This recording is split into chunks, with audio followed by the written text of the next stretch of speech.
El antiguo Egipto no era solo pirámides y oro, también estaba lleno de secretos sexuales tan extraños y perturbadores que incluso sus propios sacerdotes los susurraban con miedo. Familias reales que se casaban entre hermanos, hombres que dormían con los cadáveres de mujeres jóvenes, gente teniendo sexo en público durante festivales multitudinarios, magia negra hecha con partes del cuerpo, y un acto final tan extraño que permaneció enterrado durante miles de años. ¿Por qué hacían todo esto? ¿Qué significaban realmente estas prácticas tan inquietantes? ¿Y cuál era ese secreto real tan retorcido que todavía hoy nos deja en shock? Tal vez creas que ya conoces el antiguo Egipto, las pirámides, las momias, los faraones con máscaras doradas. Pero la historia es como un libro viejo, y a veces las páginas más oscuras están pegadas entre sí. La gente prefiere recordar la gloria, las guerras y el arte. No quieren enfrentarse a las partes extrañas y aterradoras que nos incomodan. Pero la verdad es que su mundo también tenía sombras y secretos, actos tan inquietantes que apenas se hablaba de ellos. Este no es el Egipto que te enseñaron en la escuela. Es un viaje a un mundo de magia, ideas extrañas y costumbres que pueden dejarte con una sensación muy incómoda. Porque el mundo del antiguo Egipto no se parecía en nada al nuestro. Para entender por qué hacían cosas tan extrañas, hay que mirar con sus ojos. La vida giraba en torno a un solo eje, el gran río Nilo. No era solo un río, era la vida misma. Cada año su crecida traía alimento, tierra fértil y esperanza. Sin ella, la gente moría de hambre. Por eso el río se convirtió en un dios, y toda la vida giraba en torno a complacerlo. Creían que la vida y la muerte eran partes de un ciclo mayor. Igual que el Nilo subía y bajaba, el sexo no era solo placer. Era un acto sagrado que ayudaba a mantener el mundo en marcha. Tener hijos no era simplemente un deseo personal, era una forma de ayudar a los dioses a mantener el orden del universo. Cuantos más hijos tenía una persona, más pensaban que ayudaban a los dioses. Y los dioses no eran perfectos. Tenían peleas, amantes e hijos extraños. Algunos incluso se unían con humanos o con animales. Los egipcios creían que imitar a los dioses les otorgaba poder especial. Eso dio lugar a costumbres que hoy nos parecen impactantes. Durante rituales sagrados de fertilidad, sacerdotes y sacerdotisas representaban esos mitos dentro de los templos. La gente acudía a presenciarlo con la esperanza de que la ceremonia bendijera a sus familias y a sus cosechas. Música, bailes y oraciones llenaban el espacio, todo con la intención de traer nueva vida. Los sacerdotes, conocedores de las historias antiguas, se encargaban de que todo se hiciera en honor a los dioses. Para ellos, el Nilo estaba vivo. Cada inundación era como un parto del río, dejando tierra negra fértil para los cultivos. Para honrar a este dios, se celebraban festivales en sus orillas con cantos, bailes y ofrendas. Pero no todo era celebración. Sentían un miedo real. Si el dios del río se enfadaba, la crecida podía fallar, y todos morirían de hambre. Por eso seguían cada norma y cada ritual, por muy extraño que fuera, convencidos de que su vida dependía de ello. Aún así, algunos rituales cruzaban todos los límites, e incluso los sacerdotes solo hablaban de ellos en voz baja. Había actos tan oscuros y perturbadores que apenas quedaban registros, porque los faraones no eran solo gobernantes, se los consideraba dioses vivientes. Eso los colocaba por encima de los demás. Su sangre debía permanecer pura, como el oro que no se mezcla con otros metales. ¿Y qué hacían para lograrlo? Se casaban con sus hermanas, y a veces incluso con sus hijas. Hoy nos parece una locura, y ya entonces era algo impactante. Pero para ellos, Era la única manera de conservar la magia divina de la familia. Si un faraón se casaba con una mujer común, sus hijos no serían tan divinos, y eso era inaceptable. Querían parecerse a los dioses, que también tenían hijos con sus propios hermanos. La historia de Osiris e Isis, hermanos y esposos a la vez, era una de las bases de esta creencia. La familia real se veía a sí misma por encima de las normas de la gente común. Creían ser una clase diferente de ser, mitad dioses, mitad humanos, y estaban convencidos de que su sangre contenía el poder del dios Sol, Ra. Mezclar esa sangre con alguien común era visto como una catástrofe que podía debilitar el reino entero. Así que casarse con una hermana o una hija no se veía como algo malo. Se veía como una obligación sagrada. La mayoría de los egipcios que veían al rey casarse con su hermana no se escandalizaban. Lo veían como un acto necesario para preservar la línea real y proteger el país. Creían que era la única forma de mantener pura y fuerte la energía divina del faraón. Un ejemplo muy conocido es el del rey Tutankamón. La mayoría lo recuerda por su máscara de oro, pero la historia de su familia fue un completo desastre. Sus padres eran hermanos. Su padre fue Akenatón y su madre era una de las hermanas de Akenatón. Por tanto, incesto, Tutankamón sufrió muchos problemas de salud. Tenía un pie deformado y la columna torcida.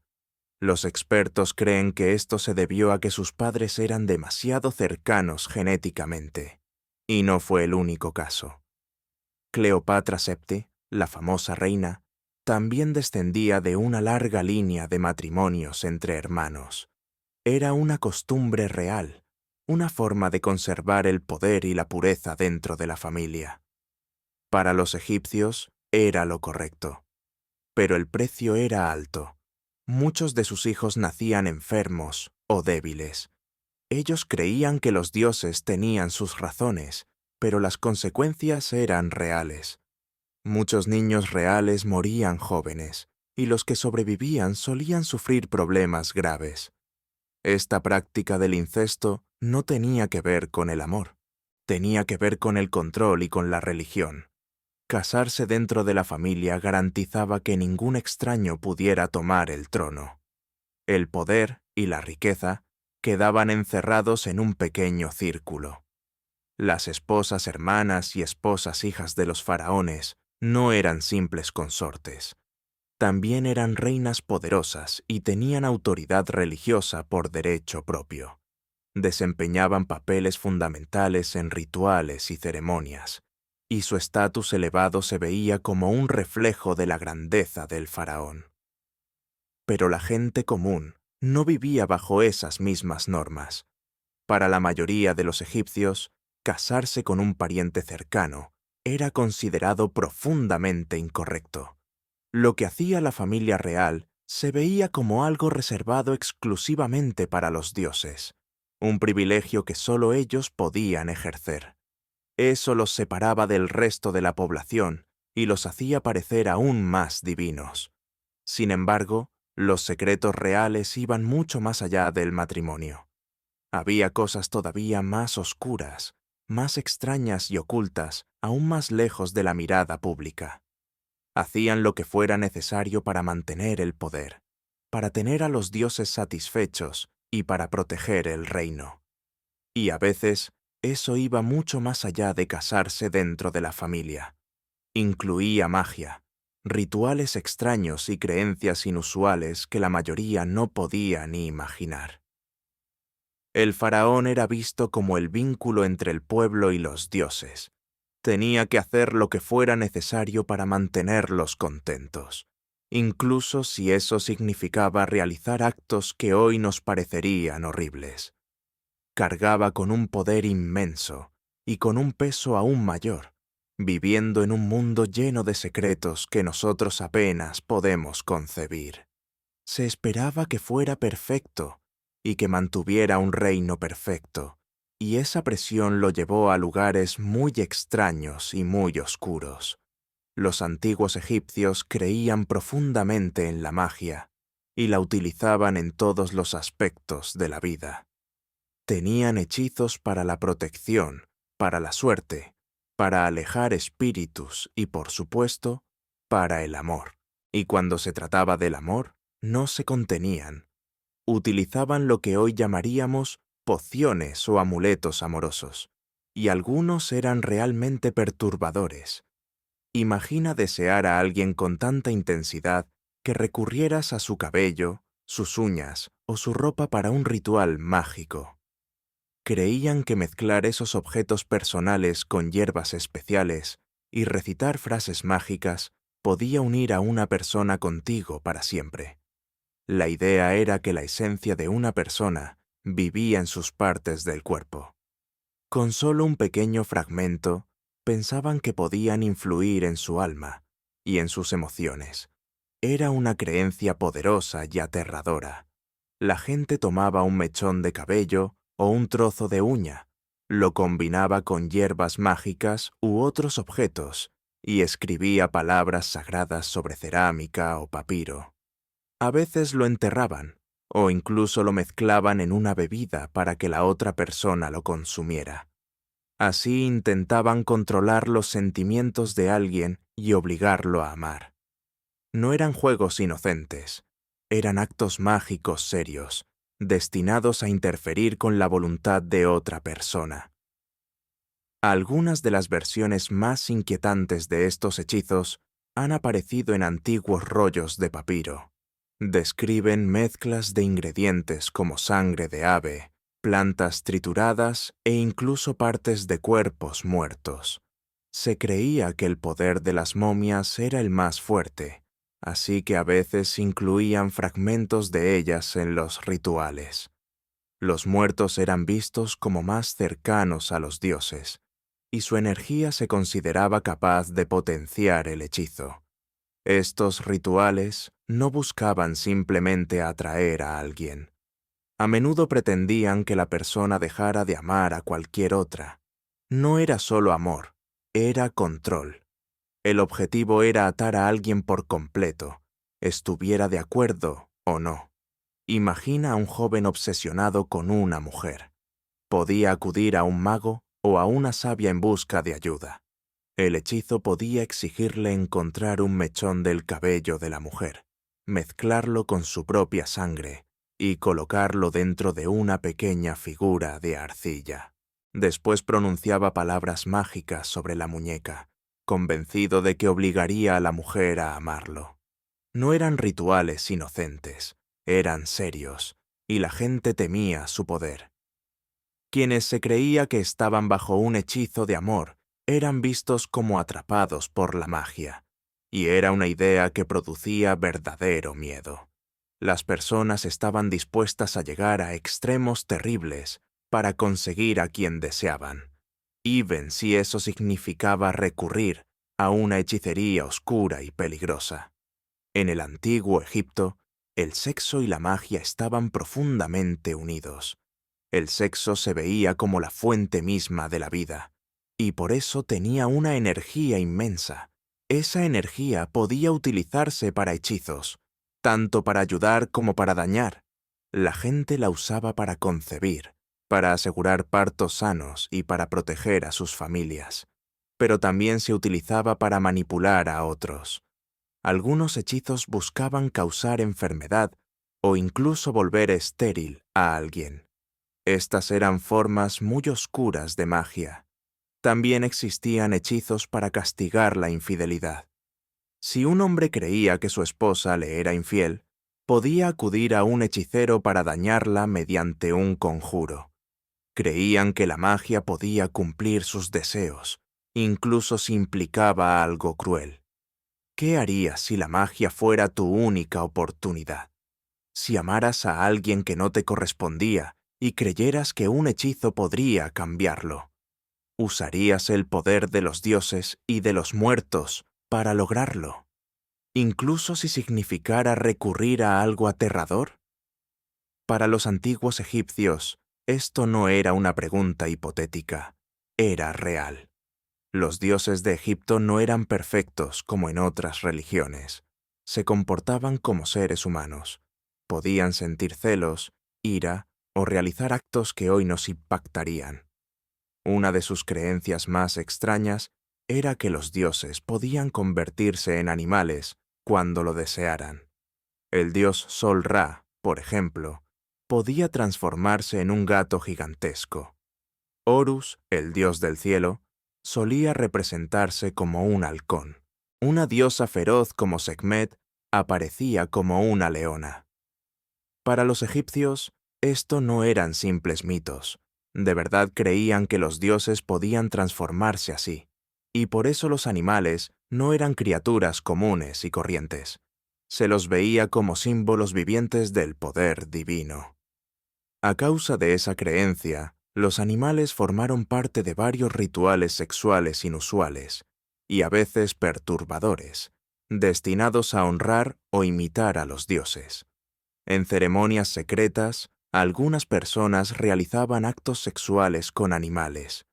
Hoy suena impactante, pero en aquel entonces, ciertos sacerdotes y devotos pensaban que era algo sagrado. Creían que al reproducir lo que los dioses habían hecho en los antiguos mitos, podían recibir poder divino o ayudar a mantener el equilibrio del universo. Uno de los mitos más conocidos describe al dios Set, señor del caos y las tormentas, transformándose en un animal y forzando a otro dios como demostración de dominio.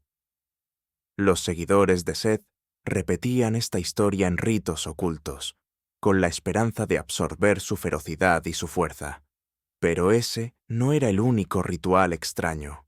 Algunos templos usaban partes de animales en hechizos de amor y en magia de fertilidad. Textos antiguos mencionan el uso de grasa de cocodrilo, huesos de carnero y partes de toros para fabricar amuletos mágicos. Las mujeres que deseaban concebir a veces llevaban un amuleto hecho con el hueso del pene de un perro o de un gato, creyendo que contenía energía divina. Los hombres que buscaban fuerza o fertilidad podían usar sangre de animal u órganos secos mezclados en pociones amorosas. A veces, los animales utilizados en estos rituales se criaban dentro de los mismos terrenos del templo. Los sacerdotes cuidaban animales sagrados, gatos, aves e incluso toros, considerados formas vivientes de ciertos dioses. Algunos eran elegidos según los mitos en los que los dioses adoptaban forma animal. Si una deidad estaba vinculada a la pasión o la fertilidad en su forma animal, se creía que esa criatura podía transmitir la misma energía. Lo más extraño es que estos actos no se realizaban por placer. Los egipcios los entendían como magia seria, rituales para mantener contentos a los dioses y asegurar que el Nilo se inundara. Sin la inundación, los cultivos no crecerían y el hambre llegaría. Para ellos, garantizar la felicidad de los dioses era más importante que la vergüenza o la incomodidad de estos actos. Registros antiguos y advertencias talladas en muros de templos sugieren que algunos sacerdotes o nobles traspasaron los límites. Fueron demasiado lejos, convirtiendo los rituales en algo que incluso otros egipcios veían como perturbador. Aún así, como estos actos aparecían en historias sagradas, se permitía que continuaran en secreto dentro de los templos. En el fondo, todo esto muestra hasta qué punto los egipcios mezclaban magia, sexo, animales y religión. No se trataba de deseo. Era cuestión de poder, supervivencia y equilibrio, en un mundo donde los dioses podían cambiar de forma, enfadarse y sumir la vida en el caos. Pero incluso estos rituales parecen menores comparados con lo que vino después. Algunas cosas en la vida secreta de sacerdotes y faraones eran todavía más aterradoras y extrañas. Esos actos no buscaban obtener poder de los dioses. Tenían que ver con la vida, la muerte y todo lo que hay entre ambas. tenían que ver con lo que ocurría cuando alguien moría. Para los antiguos egipcios, la muerte no era el final. Era solo el comienzo de otro viaje. El cuerpo debía conservarse intacto para que el alma pudiera regresar a él. Esa responsabilidad recaía en los embalsamadores, los que creaban las momias. Pero, ¿qué ocurría cuando moría una reina joven y hermosa? ¿Qué pasaba cuando su cuerpo sagrado, visto como un recipiente divino, quedaba en manos de hombres? Eran preguntas que nadie quería plantear, pero eran reales. Los egipcios creían que el cuerpo de una mujer real era santo, un contenedor de la diosa Isis. Así que incluso en la muerte, su cuerpo seguía siendo sagrado. Pero, ¿qué ocurría si alguien no era virtuoso? ¿Y si se dejaba tentar por la belleza de una reina muerta? Estos temores eran muy reales. Los embalsamadores eran una clase respetada. Eran sacerdotes considerados esenciales para el proceso religioso. Pero seguían siendo humanos. Y los egipcios lo sabían. Comprendían que la belleza, incluso en la muerte, podía llevar a alguien por un camino prohibido. Por eso crearon una ley tan extraña como inquietante.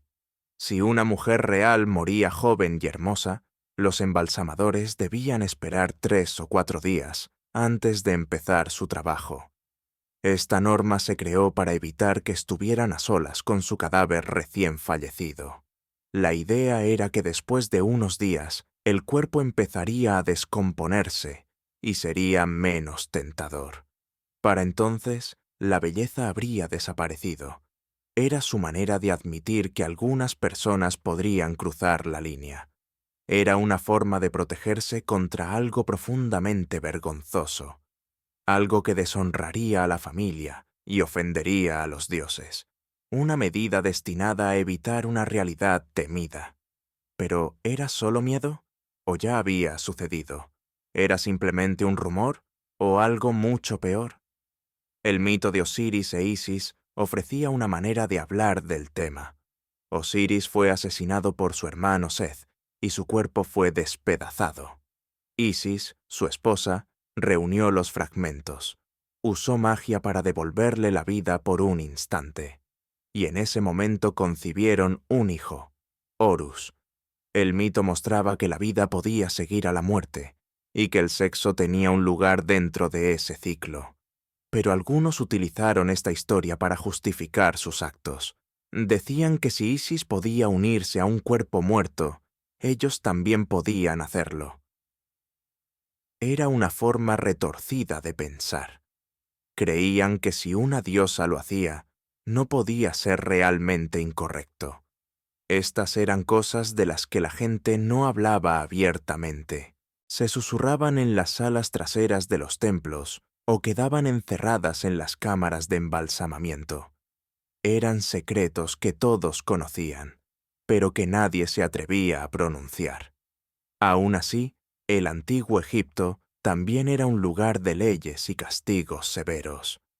Cuando alguien cruzaba la línea, era castigado. Y esos castigos podían ser brutales. El adulterio, es decir, cuando una persona casada se acuesta con alguien que no es su pareja, se consideraba una ofensa muy grave. Una esposa que engañaba a su marido podía ser condenada a muerte. Un esposo infiel también podía enfrentar castigos extremadamente duros. A menudo, la pena era la humillación pública. La persona culpable era arrastrada por las calles mientras la multitud le arrojaba cosas y la insultaba a gritos. El objetivo era dejar claro a toda la comunidad que ese comportamiento era inaceptable. Los egipcios creían que la unidad familiar era sagrada, y romperla se veía como un crimen contra los dioses. La homosexualidad, por su parte, era un tema complejo. A veces se aceptaba, y otras veces se juzgaba con dureza. En ciertas regiones y periodos se veía como una parte natural de la vida, pero en otros momentos se la rechazaba o incluso se castigaba. Todo dependía de quién estuviera en el poder y cuáles fueran sus creencias.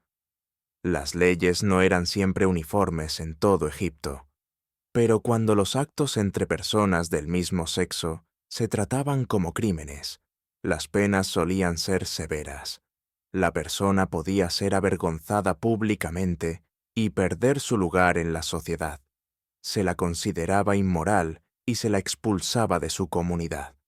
El lado más oscuro de la esclavitud y la concubinato también formaba parte de la vida egipcia. Los faraones y los hombres ricos solían tener muchas esposas y concubinas. Las concubinas no eran esposas oficiales, sino mujeres mantenidas para el placer sexual. No tenían derechos y muchas veces eran tratadas con crueldad. Podían ser vendidas o intercambiadas y eran consideradas propiedad. No tenían control sobre su propio destino. Era una realidad dura e injusta de la sociedad del antiguo Egipto. Una época y un lugar donde el cuerpo de una persona podía ser tomado sin su consentimiento. Una niña podía ser arrebatada de su hogar y obligada a vivir como concubina, sin forma de resistirse. Era un sistema cruel y profundamente desigual. ¿Era el poder el mayor afrodisíaco de todos? ¿Utilizaban los faraones y nobles su estatus para tomar lo que quisieran? Todo apunta a que sí. Ejercían una autoridad absoluta y la usaban para satisfacer sus deseos, incluso a costa de otros. Creaban las leyes y tenían el poder de ignorarlas. Vivían por encima de las reglas que el resto debía obedecer. Sin embargo, existía otro lado de la vida egipcia que hoy pocos conocen. ¿Qué ocurría realmente durante sus grandes festivales? Estos eventos no eran simples oraciones o visitas al templo. En ciertos momentos del año, especialmente durante las grandes festividades en honor a Hathor y Amin, toda la atmósfera cambiaba. La gente creía que la alegría, la risa y hasta la sexualidad podían complacer a los dioses y mantener el mundo en equilibrio. Durante estos festivales, multitudes enormes se reunían cerca de los templos, a orillas del río o en patios sagrados.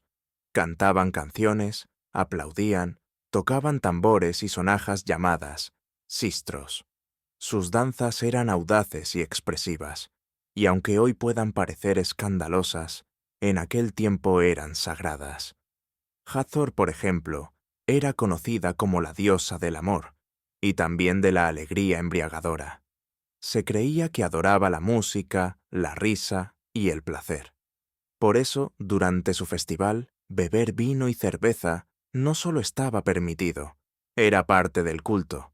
Hombres y mujeres bebían juntos, y las normas sociales se relajaban. La gente coqueteaba, se abrazaba, se besaba, y en ocasiones incluso tenía sexo en público. No se consideraba pecado. Se creía que reflejaba el amor alegre que compartían los dioses. Pensaban que recrear esas historias ayudaba a mantener el equilibrio de la vida y a renovar la tierra. Uno de estos festivales se celebraba cada año cuando el Nilo comenzaba a crecer. Los egipcios creían que esta inundación anual era el dios del río entregando vida a la tierra. Así que celebraban la fertilidad y los nuevos comienzos al mismo tiempo. Algunas leyendas cuentan que las parejas se escabullían entre los campos o junto al agua para ser íntimos durante la crecida. Esa era su forma de honrar a los dioses y compartir la fuerza sagrada de la creación. En otras ocasiones, la conexión entre el sexo y el culto era aún más directa. El dios Min representaba la fertilidad masculina y se lo mostraba con una alta corona y el pene erecto. Sus estatuas eran llevadas entre la multitud durante los festivales.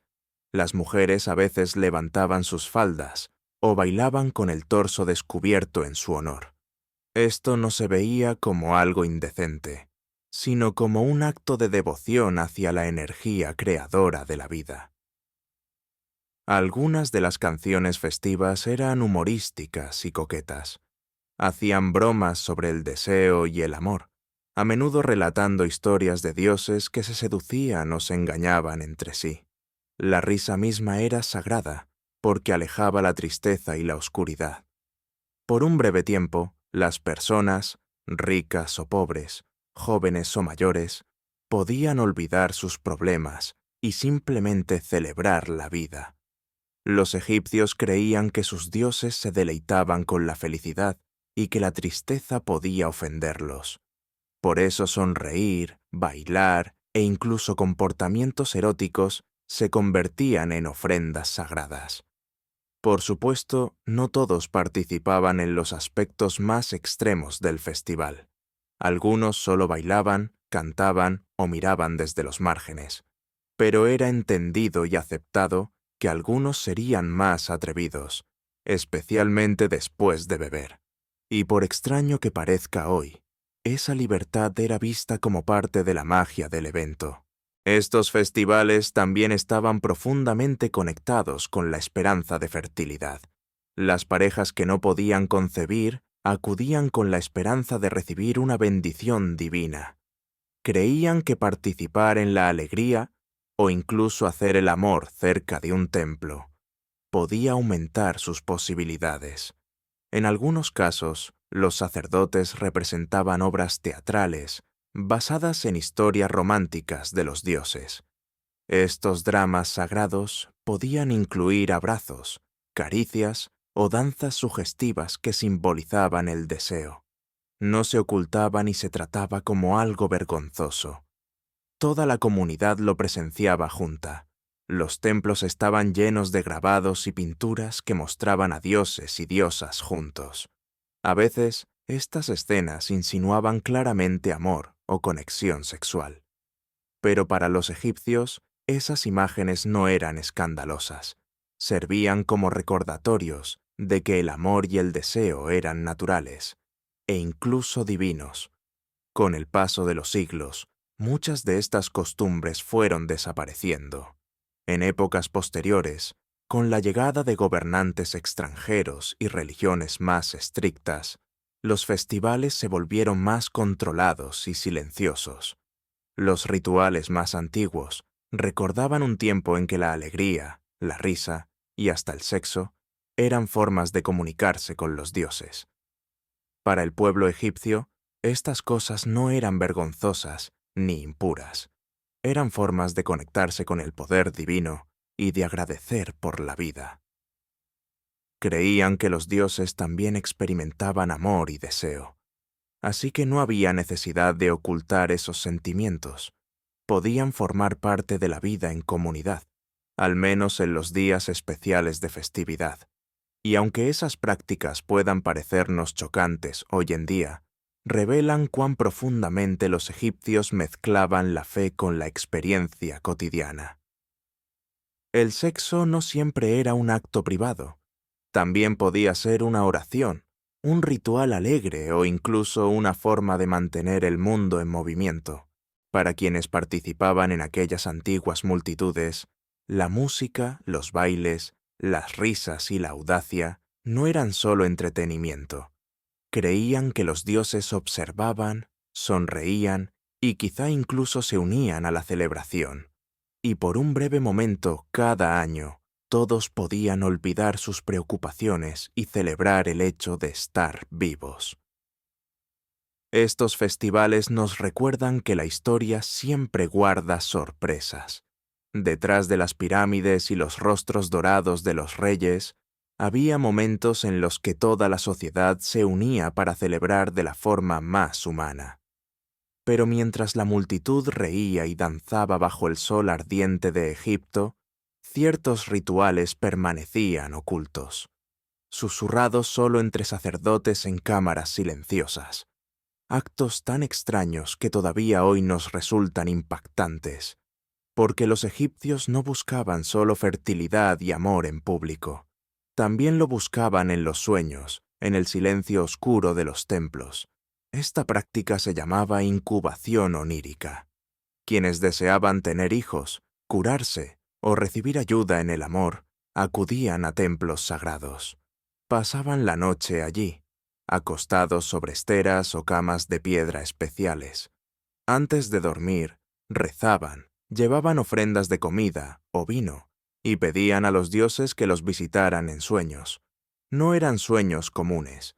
Los egipcios creían que en la quietud de la noche los dioses podían aparecer, a veces como amantes, esposos o esposas. Una mujer que deseaba un hijo podía soñar que era abrazada por un dios, o un hombre podía soñar que yacía junto a una diosa. Lejos de ser vergonzosos, esos sueños eran considerados señales sagradas, prueba de que los dioses escuchaban y ayudaban. En algunos templos, los sacerdotes ayudaban a interpretar esos sueños. Si alguien soñaba que tomaba la mano de un dios, podía significar un hijo nuevo o un futuro romántico. Si soñaba con un beso, podía sugerir sanación o un nuevo comienzo. Los sacerdotes escuchaban atentamente y a menudo entregaban hierbas, amuletos o frases sagradas para ayudar a que el sueño se hiciera realidad. Esos sueños eran vívidos y reales para quienes los vivían. Textos antiguos describen cómo las personas sentían que los dioses les hablaban, los tocaban o incluso se acostaban junto a ellos durante el sueño. No se consideraba pecado, sino una bendición divina. Después de todo, muchos dioses eran conocidos por tomar forma humana o animal para visitar a los mortales. Los templos más famosos para la incubación de sueños estaban dedicados a dioses de la curación como Imhotep o Serapis. La gente viajaba grandes distancias con la esperanza de recibir una visita divina en sueños.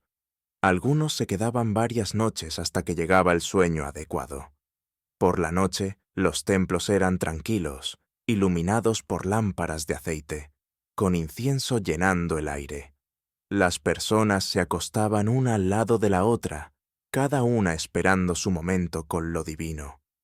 Alguien que no podía concebir dormía dentro del templo.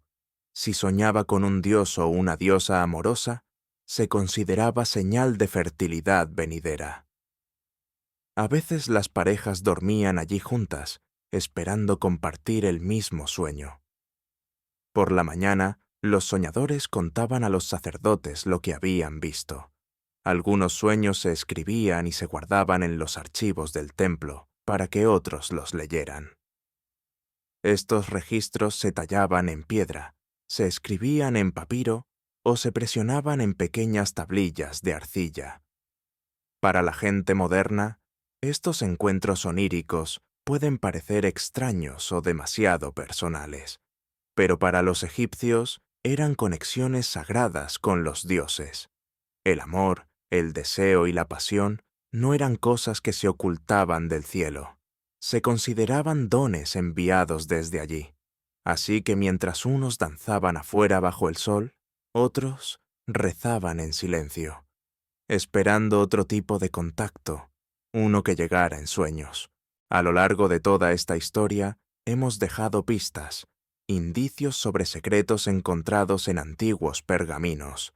Hablamos de los faraones y sus costumbres extrañas, su incesto real y su creencia en la magia sagrada. Mencionamos los temores hacia los embalsamadores y los castigos severos por cometer faltas. Pero queda un secreto, el más extraño de todos, un secreto conocido solo por los faraones y los sacerdotes más altos. Un secreto que nunca se escribió en los muros del templo, sino que se susurraba en los rincones oscuros del palacio. Es la verdad más oculta del faraón. La crecida anual del Nilo era el acontecimiento más crucial del reino. Sin ella, la tierra se secaba y llegaba el hambre. El faraón cargaba con la responsabilidad de asegurar que esa crecida regresara cada año. Era su deber sagrado mantener satisfechos a los dioses. Se situaba entre el mundo divino y el pueblo. Entonces, ¿qué hacía para asegurarse de que las aguas subieran? Aquí viene la revelación final. Según algunas fuentes e interpretaciones antiguas, ciertos faraones Podrían haber realizado un rito privado de fertilidad, dándose placer a sí mismos en el Nilo para fomentar la crecida. Por muy extraño que suene hoy, para ellos era un ritual sumamente sagrado y serio. Se creía que el faraón era la forma viviente del dios Atum, el primer ser divino. Según el mito, Atum creó el mundo completamente solo. Utilizó su propio cuerpo para dar existencia a todas las cosas. Él trajo al mundo a los dioses y dio forma a la tierra, sin ayuda de nadie. Era el dios de la creación y su poder divino vivía en su semen. Los egipcios creían que el faraón, como imagen terrenal de Atum, llevaba dentro esa misma fuerza sagrada. Así que, al comienzo de cada temporada de crecida, el faraón acudía al Nilo. Llegaba solo o acompañado únicamente por los sacerdotes de mayor rango. Luego participaba en un ritual en el que se complacía a sí mismo y ofrecía su semen al río. Creía que al hacerlo, estaba repitiendo el acto de la creación. Estaba ofreciendo su energía vital divina al agua, para hacerla fértil, para invocar la inundación. Estaba asegurando la supervivencia de Egipto, usando su propio cuerpo sagrado. Puede parecer impactante hoy, pero para ellos era un rito sagrado. Era símbolo de la responsabilidad total del faraón. Él era quien debía hacer las tareas más difíciles, más extrañas y más sagradas, las que nadie más podía realizar. Era un deber profundamente privado y muy inusual, uno del que nunca se hablaba en voz alta. Este secreto vivía solo en las mentes del faraón y sus sacerdotes. Solo el gobernante debía cumplirlo, y lo hacía porque creía que era su obligación. Era el puente entre los mortales y los dioses. Era él quien debía mantener contentos a los dioses. Tenía que asegurarse de que el río siguiera en calma y que las aguas de la crecida regresaran. Y lo hacía usando su propio cuerpo de una forma que hoy consideraríamos profundamente íntima y extraña. Este ritual revela mucho sobre el poder, el miedo y la fe en el antiguo Egipto. El faraón podía tener un poder inmenso, pero también vivía con un temor constante. Temía que, si no cumplía con este acto, los dioses se enfadarían y el Nilo no subiría. Temía el hambre y la muerte en todo su reino. Su fe en los dioses era tan fuerte que estaba dispuesto a hacer cualquier cosa para complacerlos. Estaba dispuesto a hacer lo que fuera necesario para mantener viva la tierra. Era un hombre que cargaba una responsabilidad increíble.